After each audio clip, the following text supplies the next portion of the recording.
جب سیدہ زینب قافلہ لے کے دمشق پہنچی تو بازاروں اور گھروں کی چھتوں پر لوگ جمع ہو گئے تھے۔ کسی کو کچھ پتہ نہیں تھا کہ یہ کٹے ہوئے سر کن کے ہیں، اور جو قیدی آ رہے ہیں اونٹوں پر کجاووں پر یہ کون ہیں۔ صرف اتنا اعلان کیا ہوا تھا کہ حکومت کے کچھ باغی تھے اور باغیوں کو قتل کر دیا گیا ہے۔ اب یہ باغیوں کے سر دربار یزید میں پہنچائے جا رہے ہیں۔ لوگ باغیوں کو دیکھنے کے لیے چھتوں پر چڑھ رہے تھے۔ کسی کو کچھ خبر کچھ پہچان نہ تھی۔ ہجوم ہو گیا، قافلہ رک گیا بازار دمشق میں۔ آج وہ بازار سوق حمیدیہ کہلاتا ہے، چھتا ہوا ہے آج بازار دمشق کا۔ وہ روٹ تھا جہاں سے وہ مسجد اموی جو ہے اس طرف دربار یزید کی طرف مڑ کے قافلہ جانا تھا۔ بھیڑ ہو گئی، قافلہ رک گیا۔ بھوک تھی، پیاس تھی، پریشان حالی تھی، تو چھتوں پہ جو لوگ چڑھ گئے تھے ان میں ایک خاتون بھی چڑھ گئی تھی، بوڑھی۔ اس خاتون نے دیکھا قیدی ہیں، مسافر ہیں، پریشان حال ہیں۔ اس نے پانی بھیجا، کچھ کھانے کی چیزیں بھیجی، کچھ کپڑے بھیجے، دوپٹے بھیجے، ضرورت کا سامان بھیجا۔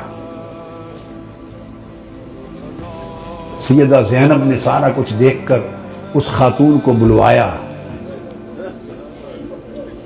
جب وہ قریب آئی تو فرمایا کہ بی بی، تو نے ہمارے ساتھ بڑی نیکی کی ہے۔ کوفہ سے لے کے دمشق تک کسی نے ہمیں پوچھا تک نہیں، کسی نے ہمارے حال کی خبر نہیں لی۔ تم کون ہو اور ہمیں کیا سمجھ کے ہم سے اتنی بھلائی کی؟ اس نے کہا میں اور تو کچھ نہیں، میں اپنی اوائل چھوٹی عمر میں مدینہ رہتی تھی اور حضرت سیدہ فاطمہ الزہرا کی خادمہ تھی۔ پھر جب ان کا وصال ہو گیا تو مدینہ چھوڑ کے دمشق آ گئی، پھر وہاں نہیں رہی۔ تو تم نے اتنی نیکی کی ہمارے ساتھ، کیا سمجھ کے؟ اس نے کہا مجھے اور تو کچھ معلوم نہیں۔ تو جب آخری وقت تھا حضور سیدہ کائنات کا تو میں نے عرض کیا بی بی مجھے کوئی وصیت کر دیں، وصیت کی عمر بھر عمل کروں۔ تو انہوں نے مجھے، جانتی تھی کہ میں دمشق سے ہوں، انہوں نے مجھے وصیت کی تھی، فرمایا تھا بیٹا ایک ہی وصیت ہے، کبھی قیدی نظر آئیں تو ان سے اچھا سلوک کرنا۔ زندگی میں کبھی قیدی نظر آئیں تو ان سے اچھا سلوک کرنا۔ میں نے تو دیکھا ہے قیدی ہیں اور مجھے ان کی وصیت یاد آئی ہے۔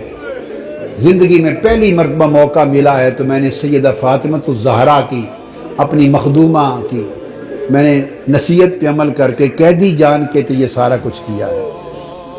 سیدہ زینب رضی اللہ تعالی عنہ اور سلام اللہ علیہ فرمانے لگی اللہ تیرا بھلا کرے، تجھے اجر دے، بتا تو نے ہم سے اتنی نیکی کی، بھلائی کی، ہم تیرے لیے کیا دعا کریں، کیا صلہ دیں؟ ہم تو اس وقت خود مسافر ہیں، قیدی ہیں، لٹے ہیں، مظلوم ہیں، بے یار و مددگار ہیں، ہم تیرے لیے کیا دعا کر سکتے ہیں؟ اس نے کہا بی بی میری ایک ہی آرزو ہے عمر بھر کی، وہ دعا کر دیں۔ پوچھا کیا آرزو ہے؟ اس نے کہا جب میں وہاں سے چلی تھی تو سیدہ فاطمہ الزہرا رضی اللہ تعالی عنہا کے چھوٹے چھوٹے شہزادے تھے، حسن حسین اور بی بی زینب، چھوٹے معصوم بچے تھے۔ اب زمانہ گزر گیا، میری اس وقت سے آرزو ہے کہ کبھی مجھے حسین اور زینب کی زیارت ہو جائے، دعا کر دے کہ مجھے ان کی زیارت نصیب ہو۔ بی بی زینب نے فرمایا تیری دعا قبول ہو گئی، میں زینب ہوں جو قیدی ہوں، اور جس کا سر کٹا نیزے پر دیکھ رہے ہو یہ حسین ہے۔